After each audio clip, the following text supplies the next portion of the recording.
Good day, Sir Lee Arcayos. I am John Kyle D. Anyora from Section S1H. And today I'll be explaining about the MARPOL Annex 2, Regulation for the Control of Pollution by Noxious Liquid Substances or NLS, o ang impact od ani. So, every year, grabe ang mga chemicals nga ginadala sa barko, panong dagat.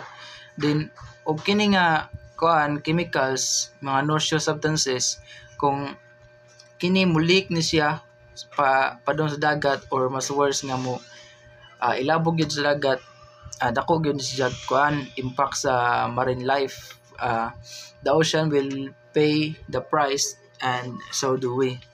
So para masolusyonan ni ang MARPOL Annex, naigihimo ang IMO nga nag-establish sila og MARPOL Annex 2. Kini nga regulation nag-focus din sila sa pagkontrol sa pollution sa nga cause anang mga noxious liquid substances, NLS.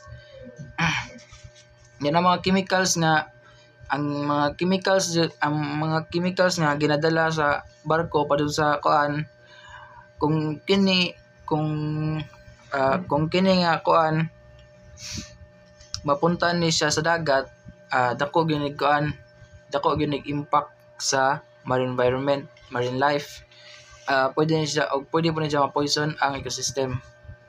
So, noxious liquid substances, nanay siya mga harmful nga chemicals, pareha ng detergent, industrial waste, pesticide, solvents. So, gi-classify ni sila kini nga chemicals, gi-classify ni sila og upat ka kategory. Ang category X, Y, Z, and other substances. Ang category X mao ni ang pinakadako gyud og threat.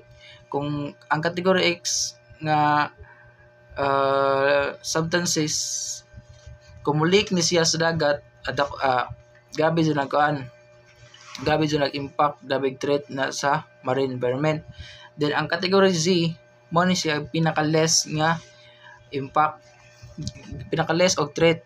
So ang MARPOL Annex 2 nag-ingon ni sila nga dapat ang barko kay built ni siya with specialized cargo tanks. Din dapat ginasunod dapat ang cleaning procedures. So, maro to siya. Thank you.